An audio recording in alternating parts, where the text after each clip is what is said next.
Hello बच्चों। तो कैसे हो आप लोग सभी। आई होप आप लोग अच्छे होंगे और अपनी पढ़ाई को अच्छे से कर रहे होंगे। तो देखिए, आज के इस वीडियो लेक्चर में मैं आप लोगों को पाटलिपुत्र वैभवम का ऑब्जेक्टिव और सब्जेक्टिव क्वेश्चन आंसर कराने वाला हूं, क्योंकि इससे पहले मैंने आप लोगों को पाटलिपुत्र वैभवम को इन डिटेल पढ़ाया हुआ है। ठीक है, तो उसी के सीरीज में क्या करूँगा कि आज के इस वीडियो लेक्चर में मैं आप लोगों को ऑब्जेक्टिव और सब्जेक्टिव क्वेश्चन आंसर कराने वाला हूँ। ठीक है, तो जो भी बच्चे चैनल पर नए हैं चैनल को सब्सक्राइब कर लीजिएगा, क्योंकि क्लास 10th का सिलेबस इस चैनल पे स्टार्ट हो गया। ठीक है, मैं ले लीजिए, पहले मैं संस्कृत को कंप्लीट करूंगा। ठीक है, उसके बाद मैं अदर सब्जेक्ट को लूँगा। ठीक है, एक एक एक करके मैं आप लोगों का हर एक सब्जेक्ट समय से पहले आप लोग का पूरा कर दूंगा। ठीक है, तो जो भी बच्चे नए होंगे वो चैनल को सब्सक्राइब कर लीजिएगा। ठीक है, तो देखिए क्वेश्चन क्या है। क्वेश्चन है कि किस काल में पाटलिपुत्र की रक्षा व्यवस्था और शोभा उत्कृष्ट है। ठीक है, 4 ऑप्शन है। पहला ऑप्शन क्या है कि चंद्रगुप्त मौर्य, दूसरा है समुद्रगुप्त, तीसरा है कुमारगुप्त और चौथा क्या है, इनमें से कोई नहीं। ठीक है, तो इनमें से सही आंसर क्या है। ठीक है, तो आप लोग को कमेंट बॉक्स में करना है, वीडियो को पॉज करना है, जो सही आंसर है उसको कमेंट बॉक्स में बताना है। ठीक है, तो देखिए इस क्वेश्चन का सही आंसर क्या आ जाएगा, तो ऑप्शन नंबर ए, यानी चंद्रगुप्त यानी पाटलिपुत्र की रक्षा व्यवस्था, ठीक है, चंद्रगुप्त मौर्य के समय में उत्कृष्ट थी। ठीक है, उसके बाद देखिए अगला क्वेश्चन क्या है। अगला क्वेश्चन है कि पटना में गंगा नदी पर कौन सा सेतु है। ठीक है, पटना में गंगा नदी पर कौन सा सेतु है, तो ऑप्शन क्या है, राजेंद्र सेतु, धनुष सेतु, गांधी सेतु और जगजीवन सेतु। ठीक है, तो इसमें से सही आंसर क्या आ जाएगा, तो गांधी सेतु, यानी ऑप्शन नंबर सी इस क्वेश्चन का राइट आंसर हो जाएगा। ठीक है, उसके बाद अगला क्वेश्चन ये क्या है कि अगला क्वेश्चन है कि गोलघर कहाँ है, तो गोलघर कहाँ है, तो पटना में, यानी इस क्वेश्चन का ऑप्शन नंबर बी सही हो जाएगा। ठीक है, उसके बाद देखिए अगला क्वेश्चन क्या है कि कूटनीमतक काव्य के रचनाकार कौन है। ठीक है, यानी कूटनीमतक काव्य के रचनाकार कौन है, तो ऑप्शन क्या है, समुद्रगुप्त, दामोदर गुप्त, चंद्रगुप्त और मेगास्थनीज। ठीक है, ये 4 ऑप्शन है, तो इन 4 ऑप्शन में से कौन सा ऑप्शन सही हो जाएगा, तो ऑप्शन नंबर बी, यानी कूटनीमतक काव्य के रचनाकार कौन है, तो दामोदर गुप्त है। ठीक है, उसके बाद देखिए अगला क्वेश्चन क्या है कि अगला क्वेश्चन है कि सिखों के 10वें गुरु कौन थे। ठीक है, यानी सिखों के 10वें गुरु कौन थे, तो ऑप्शन क्या है, गुरु नानक, गुरु तेग बहादुर, गुरु गोविंद सिंह और गुरु रामदास। ठीक है, तो इसमें से कौन सा आंसर सही हो जाएगा, यानी ऑप्शन नंबर सी, यानी गुरु गोविंद सिंह। सिखों के 10वें गुरु कौन थे, तो गुरु गोविंद सिंह। ठीक है, उसके बाद देखिए अगला क्वेश्चन क्या है कि लिखा है कि पाटलिपुत्र किस प्रांत की राजधानी थी, तो ये तो सबसे इजी क्वेश्चन है, तो क्या आ जाएगा, ऑप्शन नंबर ए, यानी बिहार की राजधानी थी। ठीक है, ऑप्शन नंबर ए इसका सही आंसर हो जाएगा। ठीक है, उसके बाद देखिए अगला क्वेश्चन क्या है। अगला क्वेश्चन लिखा है कि दामोदर गुप्त ने किस काव्य की रचना की है। दामोदर गुप्त ने किस काव्य की रचना की है, तो ऑप्शन क्या है, काव्य मीमांसा, मुद्रा रक्षक, निरीक्षक और कूटनीमतक। ठीक है, तो दामोदर गुप्त ने किस काव्य की रचना की है, तो कूटनीमतक काव्य की रचना की है, यानी इसका ऑप्शन नंबर डी सही हो जाएगा। ठीक है, उसके बाद देखिए अगला क्वेश्चन क्या है। अगला क्वेश्चन है कि काव्य मीमांसा के कवि कौन है। ठीक है, यानी काव्य मीमांसा के कवि कौन है, तो ऑप्शन क्या है, राजशेखर, दामोदर गुप्त, चंद्रगुप्त और मेगास्थनीज। ठीक है, तो काव्य मीमांसा के कवि कौन है, तो राजशेखर है, यानी इसका ऑप्शन नंबर ए सही हो जाएगा। ठीक है, उसके बाद देखिए अगला क्वेश्चन क्या है। अगला क्वेश्चन है कि मेगास्थनीज पटना किसके समय में आया था। ठीक है, यानी मेगास्थनीज जो पटना आया था वो किसके समय में आया था, तो ऑप्शन क्या है, अशोक के समय में, दूसरा है मुगल वंश के समय में, तीसरा है चंद्रगुप्त मौर्य के समय में और चौथा क्या है, अंग्रेजों के समय में। ठीक है, यानी ये 4 ऑप्शन है, इन 4 ऑप्शन में से कौन सा ऑप्शन सही है आप लोग कमेंट करके बताइए। ठीक है, तो देखिए इसमें से कौन सा ऑप्शन सही हो जाएगा, तो ऑप्शन नंबर सी, यानी मेगास्थनीज चंद्रगुप्त मौर्य के समय में पटना आया था। ठीक है, यानी ऑप्शन नंबर सी इस क्वेश्चन का सही आंसर हो जाएगा। ठीक है, उसके बाद देखिए अगला क्वेश्चन क्या है।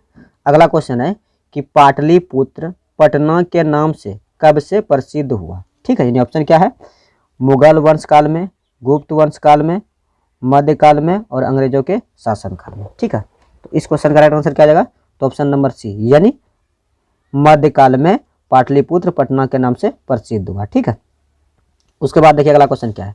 अगला क्वेश्चन है कि पाटल पुष्पों की पुतलिका रचना के आधार पर पटना का कौन सा नाम था। ठीक है, यानी पाटल पुष्पों की पुतलिका रचना के आधार पर पटना का कौन सा नाम था, तो ऑप्शन क्या है, पुष्पपुर, कुसुमपुर, ठीक है, और पाटलिपुत्र और इनमें से कोई नहीं। ठीक है, तो इस क्वेश्चन का राइट आंसर क्या आ जाएगा, तो ऑप्शन नंबर ए। ठीक है। पाटल पुष्पों की पुटलिका रचना के आधार पर पटना का पुष्पपूर्ण नाम मिलता है, ठीक है। यानी मैंने थ्योरी में भी बताया था, ठीक है। तो जो बच्चे थ्योरी पढ़ेंगे वो उसके लिए ये क्वेश्चन ईजी लगता होगा, ठीक है, क्योंकि थ्योरी में जितना भी ऑब्जेक्टिव हो सकता था मैंने डिस्कस कर दिया था। तो जो भी देखे होंगे उसके लिए ये क्वेश्चन जस्ट लाइक हलवा की तरह हुआ, ठीक है। तो चलिए जो नहीं देखे हैं वो वीडियो को देखिए, ठीक है, बाकी बात सब समझ में आ जाएगा, ठीक है। अगला क्वेश्चन देखिए क्या है। अगला क्वेश्चन है कि पटना का इतिहास कितना वर्ष पुराना है। पटना का इतिहास कितना वर्ष पुराना है। तो ऑप्शन ए में क्या है 2500 वर्ष, ऑप्शन बी में है 2000 वर्ष, ऑप्शन सी में है 1500 वर्ष और ऑप्शन डी में क्या है 1000 वर्ष, ठीक है। तो इसमें से कौन सा ऑप्शन सही हो जाएगा, तो 2500 वर्ष, ठीक है। यानी पटना का इतिहास 2500 वर्ष पुराना है, 2500 वर्ष पुराना है। वही क्वेश्चन पूछेगा कि पटना कितने वर्षों तक जीर्ण तीर्ण रहा, ठीक है। तो उसमें क्या आ जाएगा 1000 वर्षों तक। यह इसमें आप कन्फ्यूजन नहीं हो जाएगा। अगर इतिहास पूछेगा तो 2500 और कितने वर्षों तक पटना का विकास रुक गया था, तो 1000 वर्षों तक पटना का विकास रुक गया था, यानी जीर्ण तीर्ण रहा था, ठीक है। उसके बाद देखिए अगला क्वेश्चन क्या है कि यूनान का राजदूत कौन था। यूनान का राजदूत कौन था। तो ऑप्शन क्या है फायान, वैनसंग, मेगास्थनीज, इत्सिंग, ठीक है। तो ये 4 ऑप्शन है, इन 4 ऑप्शन में से कौन सा ऑप्शन सही हो जाएगा, तो ऑप्शन नंबर सी, यानी मेगास्थनीज यूनान का राजदूत था, यानी ऑप्शन नंबर सी इस क्वेश्चन का राइट आंसर हो जाएगा, ठीक है। उसके बाद देखिए अगला क्वेश्चन क्या है। अगला क्वेश्चन है कि कौमुदी महोत्सव किस ऋतु में मनाया जाता था। कौमुदी महोत्सव किस ऋतु में मनाया जाता था। तो ऑप्शन क्या है बसंत ऋतु, वर्षा ऋतु, ग्रीष्म ऋतु और शरद ऋतु। तो कौन सा ऋतु में मनाया जाता था, तो शरद ऋतु में। कौमुदी महोत्सव शरद ऋतु में मनाया जाता था। इट मीन्स इस क्वेश्चन का ऑप्शन नंबर डी राइट हो जाएगा, ठीक है। उसके बाद देखिए अगला क्वेश्चन क्या है। अगला क्वेश्चन है कि पटना नगर की पालिका देवी कौन है। पटना नगर की पालिका देवी कौन है। तो ऑप्शन क्या है शीतला देवी, काली देवी, पटन देवी और गौरी देवी। तो इस क्वेश्चन का राइट आंसर क्या आ जाएगा, तो ऑप्शन नंबर सी, यानी पटना नगर की पालिका देवी पटन देवी, यानी ऑप्शन नंबर सी इस क्वेश्चन का राइट आंसर हो जाएगा, ठीक है। उसके बाद देखिए अगला क्वेश्चन क्या है। अगला क्वेश्चन है कि गुरु गोविंद सिंह का जन्म स्थल कहाँ है। गुरु गोविंद सिंह का जन्म स्थल कहाँ है। तो ऑप्शन क्या है पाटलिपुत्र, कालिंगम, उत्कल और इनमें से कोई नहीं, ठीक है। तो इस क्वेश्चन का राइट आंसर क्या आ जाएगा, तो ऑप्शन नंबर ए इस क्वेश्चन का राइट आंसर हो जाएगा। ऑप्शन नंबर ए इस क्वेश्चन का राइट आंसर हो जाएगा, ठीक है। उसके बाद देखिए अगला क्वेश्चन क्या है कि अगला क्वेश्चन है कि परिभूत पुरंद स्थानम की संज्ञा किसे दी गई है। परिभूत पुरंद स्थानम की संज्ञा किसे दी गई है। तो ऑप्शन क्या है पाटलिपुत्र नगर को, गुप्त वंश को, बौद्ध को और मुद्रा राक्षस को। तो परिभूत पुरंद स्थानम की संज्ञा किसे दी गई है, तो पाटलिपुत्र नगर को, यानी इस क्वेश्चन का right answer option number A हो जाएगा, ठीक है। उसके बाद देखिए अगला नंबर क्वेश्चन क्या है कि लिखा है कि सरस्वती का कुलगिरी कौन सा महानगर था। यानी सरस्वती का कुलगिरी कौन सा महानगर था। तो ऑप्शन क्या है भागलपुर, नालंदा, पाटलिपुत्र, दरभंगा। तो इस क्वेश्चन का राइट आंसर क्या आ जाएगा, तो पाटलिपुत्र। सरस्वती का कुलगिरी कौन था, तो पाटलिपुत्र। इंद्र के राज्य से भी सुंदर कौन था, तो पाटलिपुत्र, ठीक है। उसके बाद अगला क्वेश्चन क्या है। अगला क्वेश्चन है कि पटना में हमेशा युद्ध, आग और बाढ़ का भय रहेगा, यह किसने कहा था। ऑप्शन क्या है भगवान बुद्ध, भगवान महावीर, चंद्रगुप्त मौर्य और मेगास्थनीज। तो इस क्वेश्चन का राइट आंसर क्या आ जाएगा, तो ऑप्शन नंबर ए, यानी भगवान बुद्ध ने कहा था कि यह नगर भविष्य में एक दिन महानगर बनेगा, लेकिन यह नगर आग, युद्ध और बाढ़ से हमेशा भयभीत रहेगा, ठीक है। तो भगवान बुद्ध ने कहा था, ठीक है। उसके बाद देखिए अगला क्वेश्चन क्या है। अगला क्वेश्चन है कि पाटलिपुत्र वैभवम पाठ में किस शहर का वर्णन है, ठीक है। यानी पाटलिपुत्र वैभवम पाठ में किस शहर का वर्णन है। तो ऑप्शन क्या है भागलपुर, वाराणसी, पटना और इलाहाबाद। तो देखिए ये क्वेश्चन बहुत ही इजी है, क्योंकि यहाँ क्या लिखा है कि पाटलिपुत्र वैभव में किस पाठ का वर्णन है। किस पाठ का वर्णन है, तो पटना का, ठीक है, यानी पटना शहर का वर्णन है, ठीक है। इस क्वेश्चन का right answer option number C हो जाएगा, ठीक है। उसके बाद देखिए अगला क्वेश्चन क्या है। अगला क्वेश्चन है कि काल चक्र के कारण कितने वर्षों तक मध्यकाल में पटना की स्थिति जर्जर रही, ठीक है। यानी काल चक्र के कारण कितने वर्षों तक मध्यकाल में पटना की स्थिति जर्जर रही। तो ऑप्शन क्या है 500 वर्ष, 1000 वर्ष, 200 वर्ष और 3000 वर्ष। तो इस क्वेश्चन का राइट आंसर क्या आ जाएगा 1000 वर्ष। अभी मैंने डिस्कस किया था कि पटना की स्थिति जर्जर पूछेगा तो 1000 वर्ष, इतिहास पुराना पूछेगा तो 2500 वर्ष, ये मैंने अभी बताया था, ठीक है। तो इस क्वेश्चन का right answer option number B हो जाएगा, ठीक है। उसके बाद देखिए अगला क्वेश्चन क्या है। अगला क्वेश्चन है कि पटना किस शब्द से बना है। पटना किस शब्द से बना है, ठीक है। तो पटना किस शब्द से बना है, तो ऑप्शन क्या है पटन देवी, पतली, पटनम और पाटन, ठीक है। यानी पटना किस शब्द से बना है, तो पटना किस शब्द से बना है, तो पतन शब्द से बना है, पतनम से, ठीक है। यानी पतनम, पतनम शब्द से पटना बना है। यानी इस क्वेश्चन का राइट आंसर क्या आ जाएगा ऑप्शन नंबर सी इस क्वेश्चन का राइट आंसर हो जाएगा, ठीक है। उसके बाद देखिए अगला क्वेश्चन क्या है। अगला क्वेश्चन है कि गुरु गोविंद सिंह किस धर्म के गुरु थे। गुरु गोविंद सिंह किस धर्म के गुरु थे, तो किस धर्म के गुरु थे, तो सिख के गुरु थे। यानी इस क्वेश्चन का राइट आंसर क्या हो जाएगा, ऑप्शन नंबर डी सही हो जाएगा। ठीक है, उसके बाद देखिए अगला क्वेश्चन क्या है। अगला क्वेश्चन है कि पाटलिपुत्र किस नदी के किनारे अवस्थित है। तो पाटलिपुत्र किस नदी के किनारे अवस्थित है, तो गंगा नदी के किनारे अवस्थित है। इस क्वेश्चन का राइट आंसर क्या हो जाएगा, तो option number A right answer हो जाएगा। ठीक है, उसके बाद देखिए अगला क्वेश्चन क्या है कि राजशेखर के प्रमुख काव्य ग्रंथ कौन सा है। राजशेखर का प्रमुख काव्य ग्रंथ कौन सा है, तो ऑप्शन क्या है, काव्य प्रकाश, काव्य मीमांसा, साहित्य दर्पण और कुटनीतक। ठीक है, तो ये 4 ऑप्शन है, तो इन 4 ऑप्शन में से कौन सा ऑप्शन सही हो जाएगा, तो ऑप्शन नंबर बी इस क्वेश्चन का राइट आंसर हो जाएगा। यानी काव्य मीमांसा के लेखक कौन थे, राजशेखर थे। ठीक है, तो राइट ऑप्शन नंबर बी इस क्वेश्चन का राइट आंसर हो जाएगा। ठीक है, उसके बाद देखिए अगला क्वेश्चन क्या है। अगला क्वेश्चन है कि गुरु गोविंद सिंह का जन्म स्थान किस नाम से प्रसिद्ध है। ठीक है, तो ऑप्शन क्या है, गुरुग्राम, गुरुद्वारा, गुरुगांव और गुरुघर। ठीक है, तो इसका राइट आंसर क्या हो जाएगा, तो गुरुद्वारा। यानी गुरु गोविंद सिंह का जन्म स्थान है वो गुरुद्वारा के नाम से प्रसिद्ध है। यानी इस क्वेश्चन का राइट आंसर क्या हो जाएगा, ऑप्शन नंबर बी राइट हो जाएगा। ठीक है, उसके बाद देखिए अगला क्वेश्चन क्या है। अगला क्वेश्चन है कि कालांतर में कौन सा गांव पाटलिपुत्र कहलाया। कालांतर में कौन सा गांव पाटलिपुत्र कहलाया। ठीक है, ऑप्शन क्या है, पाटन, पतली, पवन और पाटलीग्राम। तो कौन सा गांव कहलाया, तो पाटलीग्राम ही भविष्य में जाके पाटलिपुत्र कहलाया। ठीक है, यानी ये बात कौन बोल रहा था, गौतम बुद्ध ने। ठीक है, तो इस क्वेश्चन का राइट आंसर क्या होगा, तो ऑप्शन नंबर डी इस क्वेश्चन का राइट आंसर हो जाएगा। ठीक है, उसके बाद देखिए अगला क्वेश्चन क्या है। अगला क्वेश्चन है कि गुरु गोविंद सिंह सिख संप्रदाय गुरुवा आशित रिक्त स्थान को उचित पद से भरे। यानी रिक्त स्थान में कौन सा पद होगा वही को उसी को भरना है। ठीक है, तो देखिए ऑप्शन ए में क्या है, दसम, ऑप्शन बी में है प्रथम, ऑप्शन सी में है अष्टम और ऑप्शन डी में क्या है, पंचम। ठीक है, तो इस क्वेश्चन का आंसर क्या आ जाएगा, तो ऑप्शन नंबर ए यानी 10वें नंबर के गुरु थे। कौन, गुरु गोविंद सिंह सिख संप्रदाय के 10वें नंबर के गुरु थे। ठीक है, तो ऑप्शन नंबर ए इस क्वेश्चन का राइट आंसर हो जाएगा। ठीक है, उसके बाद देखिए अगला क्वेश्चन क्या है। अगला क्वेश्चन है कि मेगास्थनीज कहाँ का राजदूत था। मेगास्थनीज कहाँ का राजदूत था, तो देखो ये क्वेश्चन मैंने जस्ट अभी कराया कि यूनान का राजदूत कौन था, तो मेगास्थनीज। तो इस क्वेश्चन का राइट आंसर क्या आ जाएगा, तो ऑप्शन नंबर ए यानी यूनान का राजदूत कौन था, मेगास्थनीज। ठीक है, तो ऑप्शन नंबर ए इस क्वेश्चन का राइट आंसर हो जाएगा। ठीक, उसके बाद देखिए अगला क्वेश्चन क्या है। अगला क्वेश्चन है कि पाटलिपुत्र में विशेष रूप से क्षेत्र रहा है। ठीक है, यानी पाटलिपुत्र विशेष रूप से किसका क्षेत्र रहा है, तो ऑप्शन क्या है, धर्म का, उसके बाद है उद्योग का, उसके बाद है राजनीति का, उसके बाद है इनमें से सभी। तो इस क्वेश्चन का राइट आंसर क्या आ जाएगा, तो इनमें से सभी। यानी पाटलिपुत्र में धर्म का भी क्षेत्र है, उद्योग का भी क्षेत्र है और राजनीति का भी क्षेत्र है। यानी इस क्वेश्चन का राइट आंसर क्या आ जाएगा, ऑप्शन नंबर डी हो जाएगा। ठीक है, उसके बाद देखिए अगला क्वेश्चन क्या है। अगला क्वेश्चन है कि फायान चीन से भारत किसके काल में आया था। फायान चीन से भारत किसके काल में आया था। ठीक है, तो ऑप्शन क्या है, गुप्त के और मौर्य के, हर्यक के और नंद के। ठीक है, ये 4 ऑप्शन है। इन चारों ऑप्शन में से कौन सा ऑप्शन सही है आप लोग कमेंट करके बताइए। ठीक है, तो देखिए इन 4 ऑप्शन में से कौन सा ऑप्शन सही हो जाएगा, तो गुप्त, यानी फायान जो है ना गुप्त वंश के शासनकाल में भारत आया था। ठीक है, यानी इस क्वेश्चन का right answer option number A हो जाएगा। ठीक है, यानी इस क्वेश्चन का राइट आंसर क्या हो जाएगा, ऑप्शन नंबर ए हो जाएगा। ठीक है, उसके बाद देखिए अगला क्वेश्चन क्या है। अगला क्वेश्चन है कि वैनसंग भारत कब आया था। वैनसंग भारत कब आया था। ठीक है, वैनसंग भारत कब आया था, तो ऑप्शन क्या है, गुप्त वंश के समय में, मौर्य वंश के समय में, वर्धन वंश के समय में और इनमें से कोई नहीं। तो इस क्वेश्चन का राइट आंसर क्या आ जाएगा, तो वर्धन वंश के समय में। यानी वैनसंग भारत कब आया था, तो वर्धन वंश के समय में। ठीक है, ऑप्शन नंबर सी इस क्वेश्चन का राइट आंसर हो जाएगा। ठीक है, उसके बाद देखो अगला क्वेश्चन क्या है। अगला क्वेश्चन है कि ये ग्राम महानगर होगा किंतु आग और बाढ़ से हमेशा घिरा रहेगा, ऐसा किसने कहा था।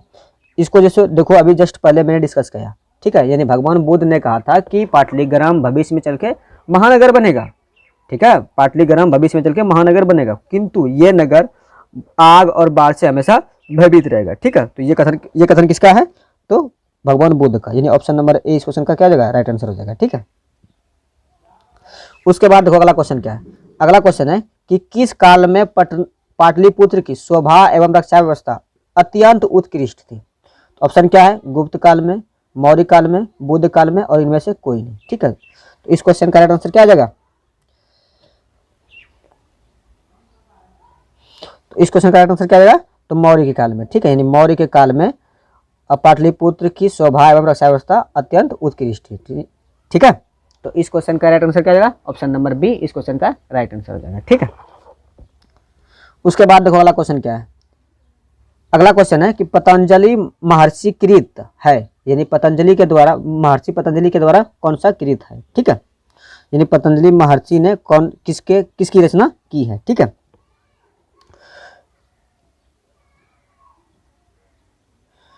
तो देखो पतंजलि महर्षि द्वारा कौन सा कृत है, तो महाभाष्य। क्या है, महाभाष्य। यहाँ महाभारत नहीं होगा, महाभाष्य होगा। ठीक है, यानी महाभाष्य होगा। पतंजलि महर्षि के द्वारा कौन सा कृत है, तो महाभाष्य कृत है, यानी ऑप्शन नंबर ए सही हो जाएगा। ठीक है, यानी महाभाष्य होगा, महाभारत नहीं होगा तो महाभाष्य होगा। ठीक है, अगला क्वेश्चन देखिए क्या है।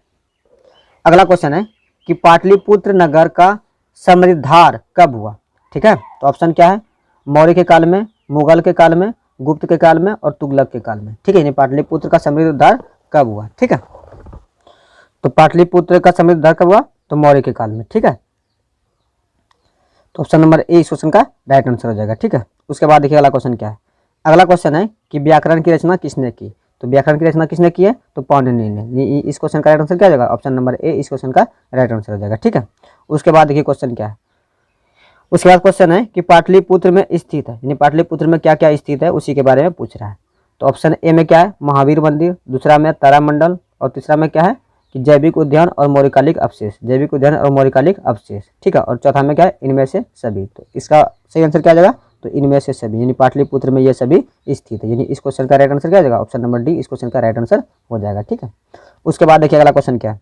अगला क्वेश्चन है कि आजकल कमोदी महोत्सव किस अवसर पर दिखाई पड़ती है, यानी आजकल कमोदी महोत्सव किस अवसर पर दिखाई पड़ती है। तो ऑप्शन ए में क्या है, दीपावली, बी में है दुर्गा पूजा, सी में है गणेश चतुर्थी और डी में क्या है, हनुमान पूजा। तो आजकल कमोदी महोत्सव किस अवसर पर दिखाई पड़ती है, तो दुर्गा पूजा के अवसर पर दिखाई पड़ती है, यानी इस क्वेश्चन का राइट आंसर क्या हो जाएगा, ऑप्शन नंबर बी इस क्वेश्चन का राइट आंसर हो जाएगा। ठीक है, उसके बाद देखिए अगला क्वेश्चन क्या है। अगला क्वेश्चन है कि इंडिका पुस्तक, इंडिका किसकी पुस्तक है, यानी इंडिका जो पुस्तक है वो किसकी रचना है। ठीक है, तो ऑप्शन ए में क्या है, मेगास्थनीज, बी में है वैनसंग, सी में है विशाखदत्त और डी में क्या है, कौटिल्य। ठीक है, तो इस क्वेश्चन का राइट आंसर क्या आ जाएगा, तो मेगास्थनीज। मेगास्थनीज ने इंडिका नामक पुस्तक की रचना की है, इंडिका नामक पुस्तक की रचना की है, किसने की है, तो मेगास्थनीज ने की। ठीक है, इस क्वेश्चन का राइट आंसर क्या हो जाएगा, ऑप्शन नंबर ए इस क्वेश्चन का राइट आंसर हो जाएगा। ठीक है, उसके बाद देखो अगला क्वेश्चन क्या है। अगला क्वेश्चन है कि मुद्रा राक्षस ग्रंथ में किस शहर की प्राचीनता का संकेत है। ठीक है, यानी मुद्रा राक्षस ग्रंथ में किस शहर का प्राचीनता का संकेत है। ठीक है, तो ऑप्शन ए में क्या है, रांची, बी में है भागलपुर, सी में क्या है, पाटलिपुत्र और डी में क्या है, हाजीपुर।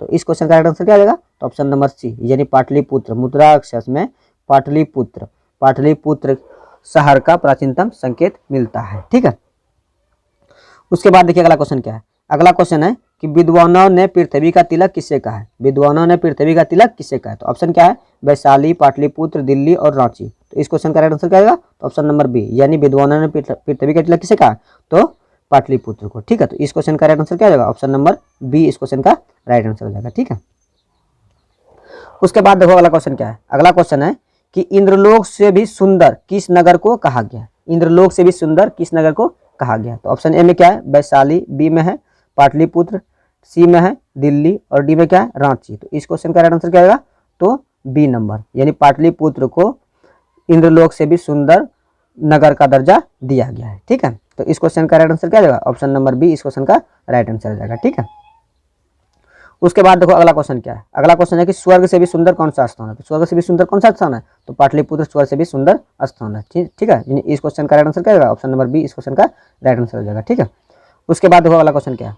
अगला क्वेश्चन है कि इंद्रलोक एवं स्वर्ग से भी सुंदर की उपमा किसको दी गई, तो किसको दी गई, तो पाटलिपुत्र को इंद्रलोक एवं स्वर्ग से भी सुंदर की उपमा दी गई थी। यानी इस क्वेश्चन का राइट आंसर क्या होगा, ऑप्शन नंबर ए इस क्वेश्चन का राइट आंसर हो जाएगा। ठीक है, उसके बाद देखो अगला क्वेश्चन क्या है।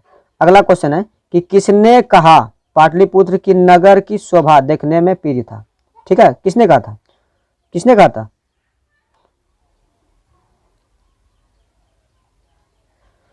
किसने कहा था, तो मेगास्थनीज ने। ठीक है, किसने कहा था, तो मेगास्थनीज ने। ऑप्शन नंबर ए इस क्वेश्चन का राइट आंसर हो जाएगा। ठीक है, उसके बाद देखो अगला क्वेश्चन क्या है। अगला क्वेश्चन है कि गौतम बुद्ध के समय पटना का क्या नाम था। गौतम बुद्ध के समय पटना का क्या नाम था। ठीक है, तो ऑप्शन ए में क्या है, भागलपुर। ठीक है, बी में है नालंदा, सी में क्या है, पाटलिपुत्र और डी में क्या है, पाटलिग्राम। तो ऑप्शन देखिए, गौतम बुद्ध के समय में पटना का क्या नाम था? तो पाटलीग्राम था। ठीक है, यानी ऑप्शन नंबर डी इस क्वेश्चन का राइट आंसर हो जाएगा। ठीक है, उसके बाद अगला क्वेश्चन क्या है? अगला क्वेश्चन है कि प्राचीन काल में शिक्षा का केंद्र कहाँ था? तो प्राचीन काल में शिक्षा का केंद्र कहाँ था? तो पाटलिपुत्र में, यानी ऑप्शन नंबर सी इस क्वेश्चन का राइट आंसर हो जाएगा। ठीक है, उसके बाद अगला क्वेश्चन क्या है? अगला क्वेश्चन है कि पटना के उत्तर दिशा में कौन सी नदी बहती है? तो पटना के उत्तर दिशा में कौन सी नदी बहती है? तो गंगा नदी बहती है, यानी ऑप्शन नंबर ए इस क्वेश्चन का राइट आंसर हो जाएगा। ठीक है, उसके बाद अगला क्वेश्चन क्या है? अगला क्वेश्चन है कि एशिया महादेश का सबसे लंबा सेतु कहाँ है? तो कहाँ है? तो पटना में, यानी ऑप्शन नंबर सी इस क्वेश्चन का राइट आंसर हो जाएगा। ठीक है, उसके बाद अगला क्वेश्चन क्या है कि पटन देवी कहाँ अवस्थित है? तो पटन देवी कहाँ अवस्थित है? तो पटना में, ये ऑप्शन नंबर सी इस क्वेश्चन का राइट आंसर हो जाएगा। ठीक है, उसके बाद अगला क्वेश्चन क्या है? अगला क्वेश्चन है कि भगवान बुद्ध ने किस नगर के बारे में कहा था कि भविष्य में यह नगर एक दिन महानगर बनेगा? किस नगर के बारे में कहा था? तो पाटलीग्राम के बारे में भगवान बुद्ध ने कहा था कि पाटलीग्राम भविष्य में एक दिन महानगर बनेगा, किंतु यह आग और बाढ़ से हमेशा भयभीत रहेगा। तो इस क्वेश्चन का राइट आंसर क्या आएगा? तो ऑप्शन नंबर डी इस क्वेश्चन का राइट आंसर हो जाएगा। ठीक है, उसके बाद अगला क्वेश्चन क्या है? अगला क्वेश्चन है कि योग सूत्र के रचनाकार कौन है? योग सूत्र के रचनाकार कौन है? तो ऑप्शन क्या है? पाणिनि, भास्कर, वररुचि और पतंजलि। तो इस क्वेश्चन का राइट आंसर क्या जाएगा? तो ऑप्शन नंबर डी, यानी योग सूत्र के रचनाकार कौन है? तो पतंजलि, यानी ऑप्शन नंबर डी इस क्वेश्चन का राइट आंसर हो जाएगा। ठीक है, उसके बाद देखो अगला क्वेश्चन क्या है? अगला क्वेश्चन है कि पटना का पुराना नाम क्या था? तो पटना का पुराना नाम क्या था? तो पुष्पपुर था। क्या था? तो पुष्पपुर था। ठीक है, इस क्वेश्चन का राइट आंसर क्या आएगा? Option number A, option number A इस क्वेश्चन का राइट आंसर हो जाएगा। ठीक है, उसके बाद देखो कितना सब ऑब्जेक्टिव था? तो 54 ऑब्जेक्टिव था, जो कि मैंने आप लोगों के साथ डिस्कस किया। ठीक है, उसके बाद यहाँ से सब्जेक्टिव स्टार्ट हो रहा है। ठीक है, तो देखो सब्जेक्टिव क्वेश्चन कितना है और क्या क्या है। तो देखो पहला क्वेश्चन क्या है कि पटना के मुख्य दर्शनीय स्थलों का उल्लेख करें। पटना के मुख्य दर्शनीय स्थलों का उल्लेख करिए। पटना में कौन कौन सा दर्शनीय स्थल है उसके बारे में लिखना। ठीक है, तो आंसर में क्या लिखेंगे कि पटना के मुख्य दर्शनीय स्थल गोलघर, तारामंडल, महावीर मंदिर, जैविक उद्यान, संग्रहालय, उच्च न्यायालय, सचिवालय, मौर्यकालिक अवशेष, गुरुद्वारा इत्यादि है। ठीक है, यानी पटना में ये सब मुख्य दार्शनिक स्थल है। ठीक है, तो क्या अगर ये क्वेश्चन आप लोगों से पूछ दे तो क्या आप लोग नहीं लिख सकते हो? अगर लिख सकते हो तो कमेंट करो कि यस गुरुजी, अगर ये क्वेश्चन पूछ दे तो हम लोग इसका आंसर कर सकते हैं। ठीक है, अगर कर सकते हो तो चलो फिर हम लोग अगले क्वेश्चन को देख लेते हैं। अगला क्वेश्चन क्या है कि पाटलिपुत्र शब्द कैसे बना? यानी पाटलिपुत्र शब्द कैसे बना? तो आंसर में क्या लिखना है कि पाटलिपुत्र शब्द पाटल पुष्पों के नाम के आधार पर रखा गया, ऐसा पुतलिका रचना में वर्णित है। ठीक है, क्या अगर ये क्वेश्चन पूछ दे तो क्या इसका आंसर नहीं लिख सकते हो? अगर लिख सकते हो तो लिखो यस गुरुजी, इसका आंसर लिख सकते हैं। ठीक है, उसके बाद देखो अगला क्वेश्चन क्या है? अगला क्वेश्चन है कि सिख संप्रदाय के लोगों के लिए पटना नगर क्यों महत्वपूर्ण है, अथवा पटना का गुरुद्वारा किसके लिए और क्यों प्रसिद्ध है? 3 वाक्यों में उत्तर दो। ठीक है, तो क्या लिखना है उत्तर में कि सिख संप्रदाय के लोगों के लिए पटना नगर महत्वपूर्ण है क्योंकि यहाँ सिख संप्रदाय के 10वें गुरु, कौन से गुरु? 10वें गुरु गुरु गोविंद सिंह का जन्म हुआ था और आज यह स्थल गुरुद्वारा के नाम से प्रसिद्ध है। ठीक है, तो ये क्वेश्चन अगर पूछ दे तो क्या इसका आंसर नहीं लिख सकते हो? ठीक है, अगर लिख सकते हो तो कमेंट करो यस गुरुजी, इसका आंसर लिख सकते हैं। ठीक है, उसके बाद अगला क्वेश्चन क्या है?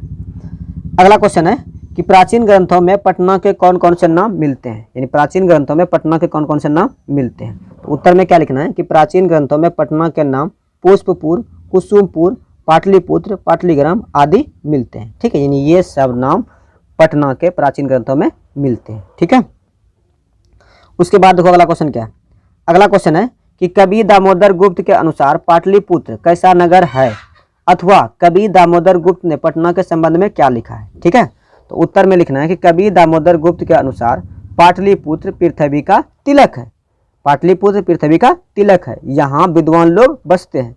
कवि ने इस महानगर की तुलना इंद्रलोक से की है और इसे सरस्वती का कुलगृहम भी कहा है। ठीक है, अगर ये क्वेश्चन पूछ दे तो क्या इसका आंसर नहीं लिख सकते हो? अगर लिख सकते हो तो लिखो यस गुरुजी, अगर ये क्वेश्चन पूछ दे तो इसका आंसर हम लोग लिख सकते हैं। ठीक है, उसके बाद अगला क्वेश्चन क्या है? अगला क्वेश्चन है कि कौन कौन से विदेशी यात्री पटना आए थे? कौन कौन से विदेशी यात्री पटना आए थे? तो उत्तर में क्या लिखना है कि Megasthenes, Fahien, Xuanzang, Itsing, Megasthenes, Fahien, Xuanzang, Itsing. मेरे साथ बोलो कि मेगास्थनीज, फायांग, वेनसंग, इत्सिंग आदि विदेशी यात्री पटना आए थे। कौन कौन? Megasthenes, Fahien, Xuanzang, Itsing, Megasthenes, Fahien, वेनसंग, स्थित आदि विदेशी यात्री पटना आए थे। तो इसको ऐसे लिख देना है। ठीक है, उसके बाद देखो अगला क्वेश्चन क्या है? अगला क्वेश्चन है कि चंद्रगुप्त मौर्य तथा अशोक के समय में पाटलिपुत्र कैसा नगर था? चंद्रगुप्त मौर्य तथा अशोक के समय में पाटलिपुत्र कैसा नगर था? तो उत्तर में क्या लिखना है कि चंद्रगुप्त मौर्य के समय में पाटलिपुत्र नगर की रक्षा व्यवस्था बहुत ही उत्कृष्ट थी। ठीक है, चंद्रगुप्त मौर्य के समय में पाटलिपुत्र नगर की रक्षा व्यवस्था बहुत ही उत्कृष्ट थी और अशोक के शासन काल में इस नगर का वैभव और भी अधिक समृद्ध था। ठीक है, तो ये इसका आंसर हो गया। ठीक है, उसके बाद अगला क्वेश्चन क्या है? अगला क्वेश्चन है कि पाटलिपुत्र के प्राचीन महोत्सव का वर्णन करें, यानी पाटलिपुत्र में कौन कौन से प्राचीन महोत्सव होते थे उसका वर्णन करना है। ठीक है, तो इसका आंसर में क्या लिखना है कि पाटलिपुत्र के शरद काल में, यानी शरद काल में कमोदी महोत्सव बड़ा ही धूमधाम से मनाया जाता था। सभी नगरवासी आनंदमग्न हो जाते थे। इस समारोह का विशेष प्रचलन गुप्त वंश के शासनकाल में था और आज जिस तरह हम लोग दुर्गा पूजा मनाते हैं ठीक उसी प्रकार प्राचीन काल में कमोदी महोत्सव मनाया जाता था। ठीक है, यानी इस क्वेश्चन का आंसर क्या लिखना है कि पाटलिपुत्र के शरद काल में कमोदी महोत्सव बड़ा ही धूमधाम से मनाया जाता था। सभी नगरवासी आनंदमग्न हो जाते थे। देखो, कोई भी फेस्टिवल आता है तो हम लोग उस फेस्टिवल को हर्ष और उल्लास के साथ मनाते हैं। ठीक है, तो इस समारोह का विशेष प्रचलन गुप्त वंश के शासनकाल में था और आज जिस तरह हम लोग दुर्गा पूजा मनाते हैं ठीक उसी प्रकार कमोदी महोत्सव प्राचीन काल में मनाया जाता था। ठीक है, तो इस क्वेश्चन का ये आंसर लिख देना है। ठीक है, उसके बाद अगला क्वेश्चन क्या है? अगला क्वेश्चन है कि राजशेखर ने पटना के संबंध में क्या लिखा है। ठीक है, तो क्या लिखा है कि राजशेखर ने अपने काव्य मीमांसा में लिखा है कि पाटलिपुत्र शिक्षा का एक प्राचीन केंद्र था। पाटलिपुत्र शिक्षा का एक प्राचीन केंद्र था। यहाँ अनेक संस्कृत विद्वान हुए हैं और यहीं से ही पाणिनि, पिंगल, व्याडी, वररुचि, पतंजलि आदि ने ख्याति प्राप्त की है। ठीक है, तो इसका आंसर क्या लिख देंगे कि राजशेखर ने अपने काव्य मीमांसा में लिखा है कि पाटलिपुत्र शिक्षा का एक प्राचीन केंद्र था।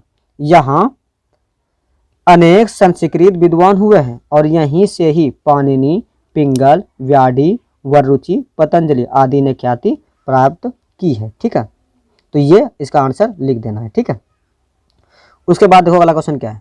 अगला क्वेश्चन है कि भगवान बुद्ध ने पाटलिग्राम के बारे में क्या कहा है। ठीक है, तो इसका उत्तर में क्या लिखना है कि भगवान बुद्ध प्राचीन काल में अनेकों बार पाटलिग्राम आए थे।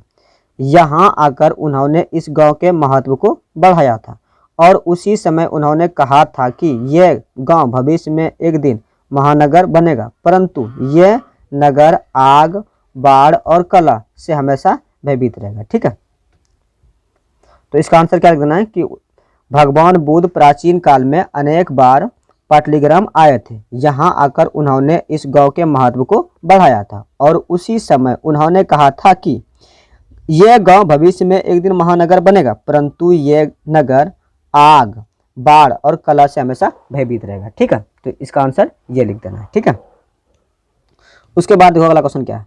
अगला क्वेश्चन है कि पटना में कमोदी महोत्सव कब मनाया जाता था। पटना में कमोदी महोत्सव कब मनाया जाता था? तो आंसर में क्या लिखना है कि पटना में शरद काल में कमोदी महोत्सव मनाया जाता था। यह महोत्सव गुप्त वंश के शासनकाल में बहुत ही प्रचलित था। जिस तरह आजकल हम लोग दुर्गा पूजा मनाते हैं ठीक उसी प्रकार प्राचीन काल में कमोदी महोत्सव मनाया जाता था। ठीक है, तो ये 11 क्वेश्चन था। क्या आप लोगों को 11 क्वेश्चन हो? ठीक है, क्या आप लोगों को इस चैप्टर से इन सब में से किसी क्वेश्चन को पूछ दे, क्या आंसर कर सकते हो? अगर कर सकते हो तो कमेंट में लिखो यस गुरुजी इसका आंसर कर सकते हैं। कमेंट में लिखो यस गुरुजी इसका आंसर कर सकते हैं। ठीक है।